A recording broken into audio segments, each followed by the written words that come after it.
Makatulong na itinanim ng mga residente, mga opisyal ng pamahalaang barangay ng Bagting, mga miyembro ng Gamma Epsilon Fraternity at ABI o Alay Bayan Luzon Incorporated ang mahigit kumulang 800 seedlings ng Nara tree sa watershed ng Sigum Creek.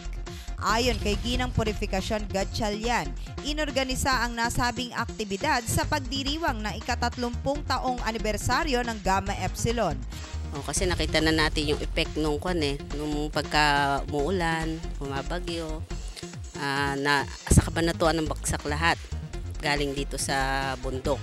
So malaking epekto sa amin. So kaya na-decide namin na tumulong ng konti kahit na maliit na paraan. Hopefully, dire-diretso na sa makita nating maalagaan, lumaki yung mga puno. Kasi hindi lang naman ako yung apektado, pati yung mga bata na magiging anak ko, magiging apo ko. Nanggaling sa mga miyembro ng ABI ang 700 punla ng puno ng Nara, habang 100 naman ang inilaan ng pamunuan ng barangay sa pangunguna ni Kapitan Edwin Lacandoza. Unang-una siguro yung pakikisa ng aking mga kabarangay, bukod sa nagpursige sila mga mga seedlings para may tanim sa aming watershed o creek. At taon-taon namin ginagawa ito twice a year.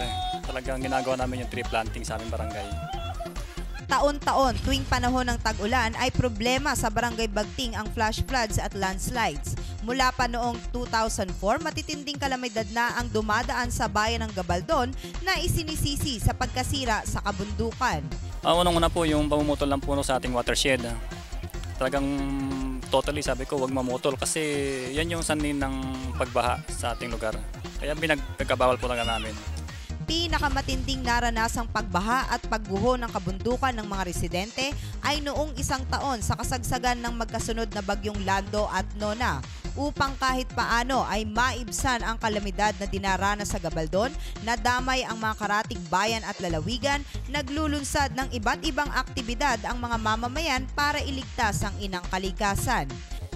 Unang-una po para maiwasan na po yung sako ng naranasan po namin dito sa aming barangay, para po magkaroon po ng protekta yung proper area po natin, tapos yun po para po makatulong sa kalikasan na rin po. Tinatayang isa lamang kada 5 punong itinatanim ang nabubuhay. Nasa 1 taon na ang edad ng mga punla ng Nara na itinanim sa watershed ng Sigum Creek. Kung mabubuhay at aabot sa 3 taon ay titibay na ito at inaasahang makatutulong na pigilin ang pagguho ng kabundukan. Napakalaking tulong po ang may tutulong ng tree planting na ito dahil sa kung sakali man na magkaroon pa ng mga ganong mga baha o landslide, magkakaroon po ng pakinabang itong tatanim namin na kung sakali ay mapangalagaan ng mga tao. Ako po ang inyong kaibigan Clarissa de Guzman para sa Balitang Unang Sigaw. Unang Sigaw.